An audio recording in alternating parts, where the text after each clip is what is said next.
Oi! Estamos com mais um programa Design Inside. O programa Design Inside é um espaço para os arquitetos da cidade de Joinville mostrarem seus trabalhos. Também para as lojas mostrarem todos os produtos que a cidade possui.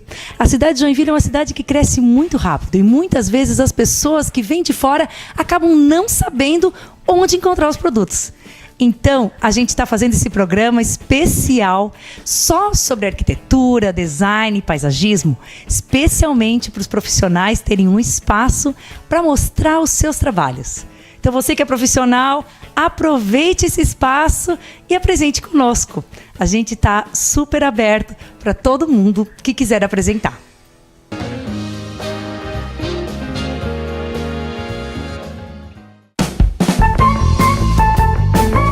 Hoje o programa Design Inside está aqui na artista floral Deneuza Rodrigues, que faz arranjos personalizados. Ela é sócia proprietária da KET Arranjos Personalizados e trabalha com o Ikebana, que é um estilo todo especial de se trabalhar com arranjos florais.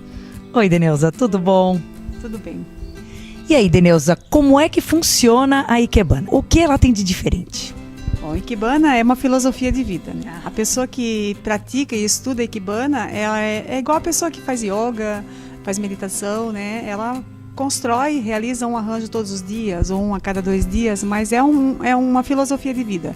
É uma filosofia japonesa. Eu trabalho Ikebana com a mestre de Curitiba, Elia Okuda, e foi com ela que eu aprendi a fazer Ikebana, sempre vou lá para me reciclar. E uso a técnica, vamos dizer assim, do Ikebana para fazer os meus arranjos. E qual é essa técnica? No Ikebana, você pensa o arranjo como um todo. Você pensa o que é o céu, que você trabalha mais alto. Depois você pensa o que é terra, que seria as flores ou a folhagem, que vai trabalhar um meio termo. O ser humano, o homem ou humano, e depois o meio ambiente. Então você tem que trabalhar essas questões e aí você trabalha a harmonia disso tudo. Como que isso vai se harmonizar? Então, o céu, a terra, o homem e o meio ambiente. Quando você trabalha com a flor, ou com a folhagem, ou com o galho seco, você está pensando nisso. E quando você pensa, você acaba trazendo para o teu consciente, né? E acaba sendo uma filosofia de vida. Então não é só um arranjo, é uma conexão com o divino. Isso, eu digo que é o trabalho da alma, né? Então, assim, a gente faz um trabalho que você está conectado com aquilo que você está fazendo, né? Dificilmente você consegue fazer 2 iguais, né? Sempre vai sair diferente. Às vezes as flores são iguais, mas o arranjo acaba tendo um diferencial um do outro. Traz a gente para o centro, né? Traz a gente para uma harmonia, né? Como ser humano, como pessoa, né? E aí, para quem está sempre buscando um pouquinho da evolução, o Ikebana faz muito sentido. E é bacana, você estava conversando comigo que você consegue fazer arranjos para espaços corporativos também. Isso, a ideia é essa, né? Profissionalmente, né, trabalhando com flores, é isso, é atender o espaço corporativo, onde a gente atende o cliente no espaço dele de trabalho, da empresa, do escritório, levando o arranjo, pode ser semanalmente, geralmente a gente faz semanalmente, né? Então, uma vez por semana eu levo o arranjo, levo o vaso, os vasos são meus, e toda semana eu troco por outro arranjo com outro vaso, faço um rodízio de vasos, né, e de recipientes, também assim pensando muito no gosto da pessoa, do cliente, e no espaço, em que espaço esse arranjo vai ficar, né? A gente tem que pensar nisso para criar uma harmonia, para criar uma beleza. E o Ikebana, você estava conversando comigo que também vocês fazem no próprio espaço. O Ikebana é um arranjo que dificilmente você consegue transportar. Porque a base dele já é feita num kenzan, que é uma peça, né? E que a gente espeta as florzinhas ali. Então, é difícil você levar ele para algum lugar. E como ele é uma filosofia de vida, como o Ikebana, a gente está pensando sempre em harmonizar o espaço, o ambiente, com as flores, com as folhagens. O ideal é que você faça no espaço onde ele vai ficar, que você crie para aquele espaço, né? Então, às vezes, se o cliente quer consultório, né? Então a gente marca um horário e eu vou lá e monto no lugar, né? É uma coisa muito rápida, a gente trabalha assim, né? É muito tranquilo, ninguém vai ficar uma tarde toda fazer uma Ikebana. Então a gente faz no local, pensando naquele ambiente, naquele espaço. E pensando muito assim, no que o cliente gosta. A gente vai ter uma conversa antes, né? Porque às vezes a pessoa gosta, tem cores preferidas, tem flores que ela prefere, e tudo isso a gente tenta harmonizar para criar o arranjo. E outra questão que eu achei bem interessante é que a Deneuza trabalha também com plantas tropicais, com galhos, com coisas que ela mesma já tem ou que a própria pessoa já tem. Na verdade, quando eu comecei a trabalhar com flores, eu vim morar num espaço que dava para plantar flores. A minha formação é artes visuais, então eu sempre trabalhei com arte e eu já fazia muitos anos, eu faço, né? Aniversário de alguém, eu levo flores. Ou faço uma decoraçãozinha naquela celebração, naquele ambiente. Então eu comecei a plantar flores no espaço onde eu moro. E aí eu percebi que eu podia comercializar ou criar alguma coisa com essas minhas flores. E a princípio eu pensei em ser uma produtora de flores. Quando eu fui pesquisar, saber como é que se produzia, o que se produzia, que flores, eu entendi que na nossa região a gente já tem muitos produtores de flores e as flores são lindas, né? Aí eu pensei, por que eu vou produzir flores se já tem gente que faz isso? Então eu vou fazer o arranjo, né? Eu tenho muito verde, muita árvore, muito galho, musgo, e eu tento harmonizar com tudo isso que eu tenho ao meu redor, assim, no meu espaço mesmo para criar o meu arranjo. Você também faz pequenas celebrações, pequenas festas? Isso, eu faço pequenas celebrações, as pessoas às vezes fazem um aniversário, às vezes a pessoa tem um vaso em casa e ela não põe flor, ela não sabe ou não tem como pôr a flor. Ela me chama, eu vou na casa e vejo o vaso e aí a gente combina, conversa que tipo de flor que ela gostaria de ter e eu monto o arranjo para ela na casa dela, né? Ou se não tem o vaso, eu levo o meu vaso, né? A gente também pode pensar num recipiente que a pessoa tenha em casa e que não seja um vaso, né? Que a gente também pode aproveitar esse recipiente para transformá-lo num vaso, num suporte de flores, né? Então eu faço isso também, pequenas celebrações, né? Coisa muito, digamos assim, domiciliar, né? Muito íntima, mas eu faço, gosto muito de fazer, atendo alguns amigos. Atendo também com arranjo residencial, né? Às vezes a pessoa quer ter em casa toda semana um arranjo de flores. Então eu faço isso, eu levo na residência, entrego, tiro o outro que já estava lá e renovo toda semana, né? E se a pessoa quer utilizar a flor do seu jardim, eu também faço isso, né? Eu colho as flores que ela quer, ela pode ir comigo, ela pode escolher o que ela quer colocar em casa e a gente monta o arranjo lá, então, no local. Só de conversar com a Deneuza, a gente percebe o astral dela, que é bem gostoso, com certeza as plantas também, os arranjos traduzem isso, transmitem essa paz, essa sabedoria que a Deneuza tem. Deneuza, passa o teu telefone, por favor. 9984-4852 e no 34246620. Não perca a chance de conhecer pessoalmente, acompanhe a página do Facebook Caeté e você vai conhecer todo o trabalho da Deneuza, que realmente é especial.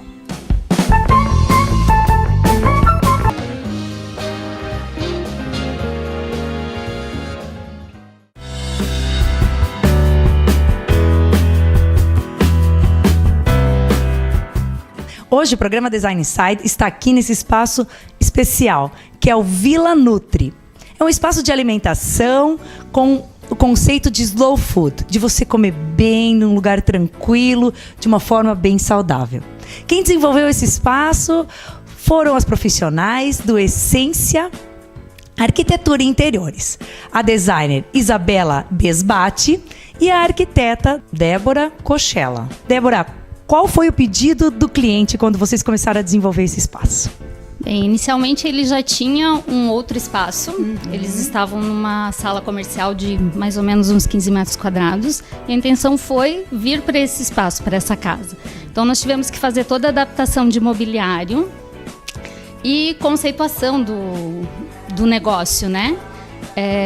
Então o primeiro trabalho começou com o desenvolvimento do layout para poder atender essas necessidades deles aqui dentro, que era, além da loja dos produtos funcionais, esse espaço de alimentação. E era uma casa já existente. Essa casa era uma casa antiga?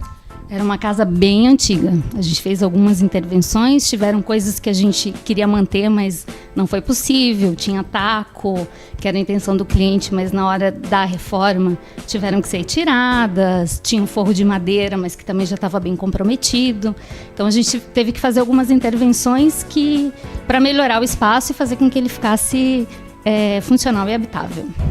Então foi também um trabalho de arquitetura, uma reforma, não foi só um trabalho de interiores? Não, foi uma reforma bem considerável até. E o projeto teve um conceito bem interessante e significativo. Como é que surgiu esse conceito, Isabela? Pois é, nós tínhamos o primeiro passo, como a Débora falou, foi assim, medir todos os móveis que eles queriam manter. Então a gente teria que ter um aproveitamento máximo disso, fazer um layout bem criterioso para caber todo esse mobiliário e aí gerar esse novo espaço do bistrô. O cliente não tinha uma ideia clara na cabeça dele do que ele pretendia, mas quando nós atendemos qualquer cliente, seja residencial, corporativo ou comercial, nós fazemos um briefing e aí a gente entende todas as necessidades do cliente, né? Os sentimentos, os anseios, para tentar já sanar isso a nível de projeto e poder estar sugerindo também coisas. E quando a gente fez o briefing, a gente descobriu que todo mundo que procura ter uma vida de exercícios e uma alimentação diferenciada tem que ter muita disciplina. Então o corpo precisa de uma rotina e muita perseverança. Então foi daí que nós iniciamos o nosso trabalho de pesquisa e viemos com esse conceito do corpo. Se o corpo é um relógio, né, o nosso corpo funciona como um relógio, por que a gente não poderia trazer essa forma tão linda para a Vila Nutri? Então nós trabalhamos com todos os formatos e todas as engrenagens de relógio para formatar essa comunicação deles a nível de interiores e arquitetura. Isabela, vocês resumiram o conceito da edificação em uma frase. Qual é essa frase? A frase é do Charlie Chaplin: cada segundo é tempo para mudar tudo para sempre. E essa frase resume o slow food, o momento de ficar aqui tranquilo, de cuidar do próprio corpo. E o momento de você, às vezes, iniciar uma vida mais saudável, né? Iniciar uma vida de exercícios, mudar alguma coisa que você não está satisfeito. E esse trabalho todo da comunicação visual, inclusive as cores, esse painel verde, como é que surgiram essas ideias? Quando a gente começa a desenvolver qualquer trabalho, a gente faz uma pesquisa bem grande. Como a Isabela falou, desde a conceituação, que começou com um relógio, com o conceito em si, a gente buscou elementos que pudessem fortalecer a ideia do jardim vertical, que não é natural, é artificial, mas que pudesse trazer essa coisa da natureza também, esse contato, o verde para dentro do espaço. Por que vocês escolheram que o jardim vertical fosse artificial? Bom, primeiro por uma questão de higiene, né? Aqui é um restaurante, então a gente teria que tomar esse cuidado. Segundo, não tem as condições propícias para as plantas se desenvolverem, né? Tem uma luminosidade, mas ela não é suficiente. Então, os jardins verticais, eles cabem muito bem nesses ambientes, porque eles trazem esse aconchego e, ao mesmo tempo, a manutenção é muito fácil. Aqui no caso da Vila Nutri, nós escolhemos todos esses verdes, nós fizemos essa composição e nós mesmos montamos. A gente se especializou nisso num curso e é uma coisa que a gente também gosta de estar fazendo. Eu sempre falo isso, os jardins naturais, eles dão um trabalho, porque são plantas, né? São seres vivos. Então, realmente, é um cuidado especial, né? Sem contar que a manutenção é muito grande, né? Então, aqui a gente elimina a manutenção, né? Mensal. E a cor? Eu achei bem interessante porque são cores mais sóbrias, dão realmente um clima assim de calma. Como é que vocês chegaram nessas cores? Como a gente já tinha ideia de trabalhar com o cobre envelhecido, né, por causa das engrenagens de relógios, então a gente fez o contraponto com o preto, com o nude, que é uma cor assim que ela serve para ela dá essa suavizada, e aí a gente pôde introduzir também o marrom, que já estava nos mobiliários, né, que eles já tinham. Tudo daí ficou bem completo, bem harmonioso. E o escritório Essência Arquitetura e Interiores não trabalha só com espaços corporativos. Trabalha também com espaços residenciais e trabalha bem fortemente com conceito. Exatamente. Nós trabalhamos com residencial, comercial, corporativo e projetos arquitetônicos em si. Um forte do escritório é trabalhar com reformas, nós fazemos muitas reformas, então começa com um projeto arquitetônico e na sequência vem os projetos de interiores e projetos arquitetônicos em geral. Eu achei bem interessante que o escritório de vocês se preocupa bastante com o briefing. Como é que funciona esse trabalho de vocês de pesquisa? A gente procura entender muito bem o cliente, porque tanto na arquitetura como no interiores, o projeto ele tem que ter uma identificação do cliente. O cliente tem que realmente sentir que aquele projeto é dele, é único. E lógico que isso passa pelo nosso filtro. Mas assim, para que a gente possa desenvolver esse trabalho, a gente procura conhecer muito bem esse cliente. Então, entender não só as dificuldades que ele tem, como toda a parte de sentimentos, porque os ambientes, eles fazem isso, né? A gente tem sentimentos bons e negativos, às vezes, quando a gente entra em determinados ambientes. Então, entender isso, quais são as expectativas, os sonhos, principalmente residencial, que a gente está trabalhando muito com um sonho, né? Então, a gente procura, nesse briefing inicial, ter essa conversa bem longa, com o cliente, seja ele residencial ou, enfim, comercial, para que a gente possa conhecê-lo muito bem e estar traduzindo isso no nosso conceito estético, na nossa forma de ver a arquitetura e o interiores. E quem se interessou e quiser entrar em contato com vocês, como é que faz? Nosso telefone 3026-2109 ou nosso site www.essenciaarquitetura.com.br, Facebook Essência Arquitetura, Instagram Essência Arquitetura também. É só entrar lá e visualizar todo o nosso portfólio. Elas trabalham de uma forma bem personalizada. Você que gosta dessa forma personalizada, entre em contato com as meninas, dê uma olhadinha primeiro no Facebook, na página da internet, que vocês vão ver se vocês se reconhecem, se identificam com o trabalho delas. Você que gosta de alimentos saudáveis, venha conhecer a Vila Nutri. Vila Nutri fica aqui na Rua Lages, 865. Eles servem almoço, café da tarde, inclusive jantar. Eles postam todos os dias os alimentos do dia nas páginas do Facebook e do Instagram. Siga as páginas que você vai ficar sabendo de todas as novidades.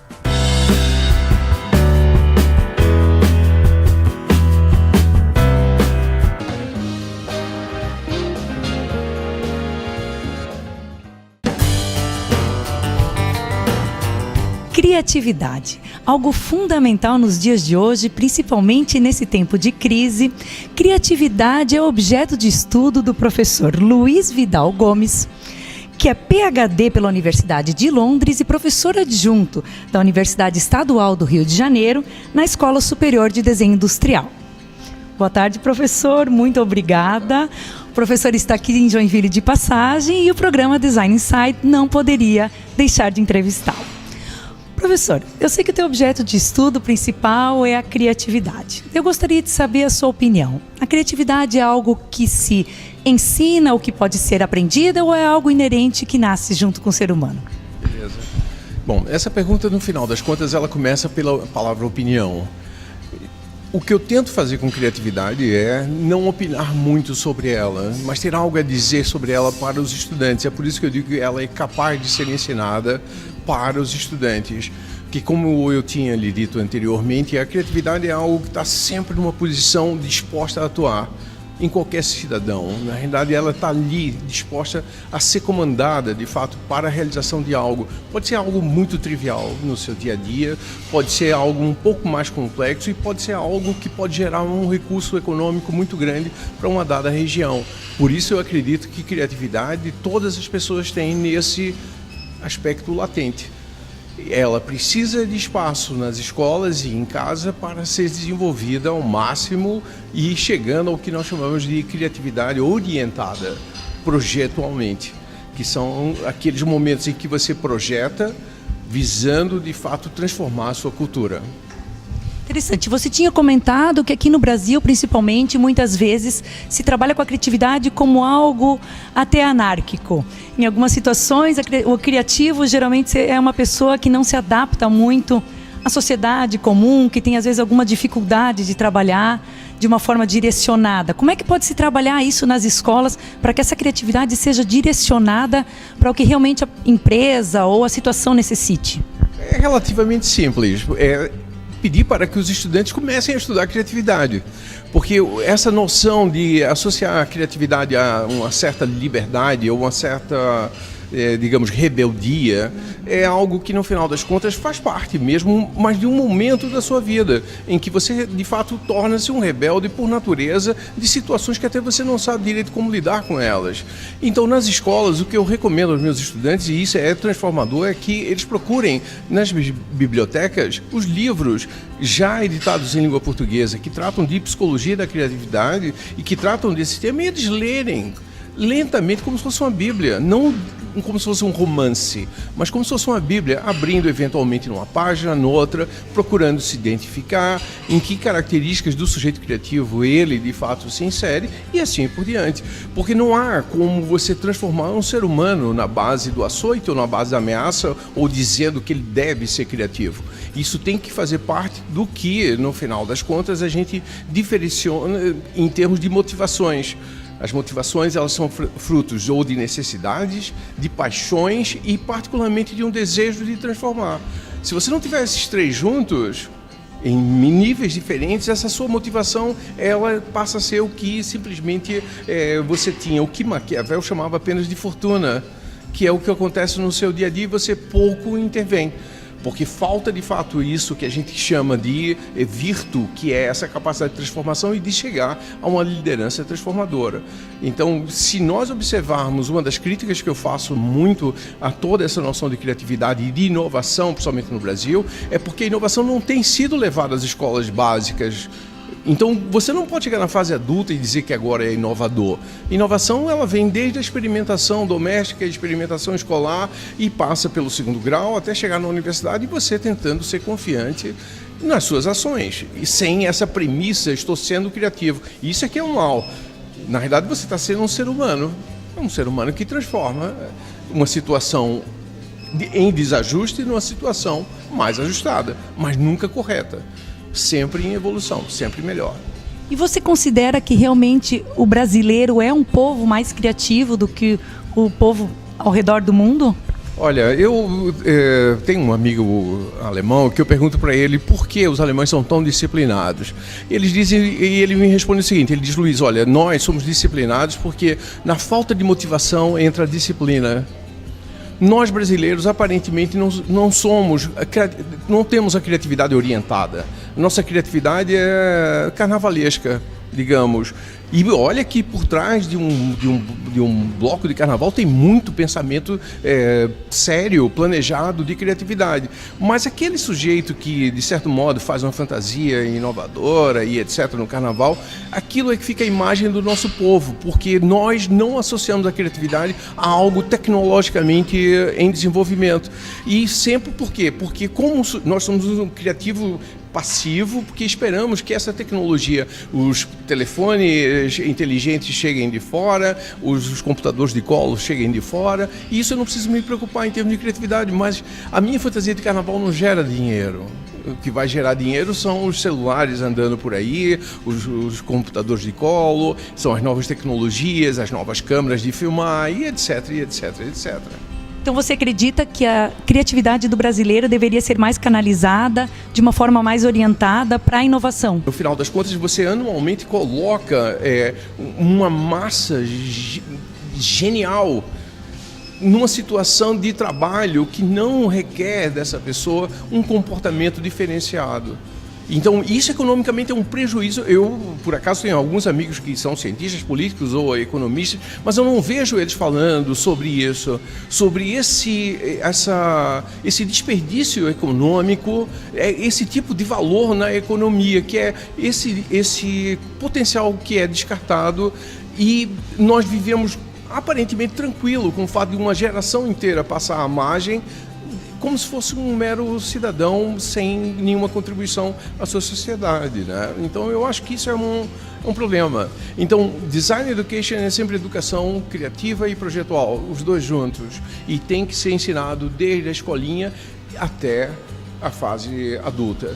E também, no final das contas, mesmo que eu não vá ser um profissional das indústrias criativas, De fato, eu vou ser um bom consumidor das indústrias criativas, um bom apreciador. Eu vou querer frequentar museus, eu vou querer frequentar cinema, teatro, eu vou querer ler, eu vou querer participar de todas as coisas que eu não tive habilidade para desenvolver, mas sei apreciar no outro. Por último, eu gostaria de pedir para você uma dica. Se eu quero ser uma pessoa mais criativa, de que forma eu posso agir no meu dia a dia? Alguma situação que eu possa estar fazendo para ser um pouco mais criativa? Beleza. Bom, hoje eu falei sobre isso já. Há 3 autores italianos. O Munari é a criatividade visual, de colagens, de coisas visuais, gráfico-visuais. O Rodari é da criatividade verbal. Que ele chama de fantasia, né? De fantasia com palavras. É você unir palavras que não fazem nexo entre si, mas que você consegue criar uma historinha a partir delas. E o Zingales é um desses caras que, apesar de ter surgido e desaparecido sem muito alarde, os livros dele são muito bons para que os estudantes mais maduros comecem a ler, porque eles começam a perceber que essa dica de se transformar mais criativo está em si próprio. Está no ato de você repetir, é a repetição. Eu repito, eu procuro pensar melhor, eu procuro refazer, eu procuro rever o que eu fiz. E eu não achar que, na realidade, as coisas estão ali paradas, esperando por mim para um milagre criativo da noite para o dia. Não existe isso. Essas iluminações, esses estalos, eles ocorrem quando, de fato, você está muito envolvido com o pensamento criativo. Então, minha sugestão, né, se é que pode se dar pequenas dicas sobre isso, né? É um pouco de trabalho independente do indivíduo, em busca da sua melhoria. Eu, recentemente, conversando com uma amiga, ela falou que ela estudava piano e que a mãe dela dizia: para cada erro seu, tente fazer certo 3 vezes. E, então, eu acho que falta um pouco isso na cultura brasileira. Para cada erro seu, procure fazer certo 3 vezes. Professor, muitíssimo obrigada. Com certeza, precisamos de pessoas criativas e que realmente trabalhem a favor do bem.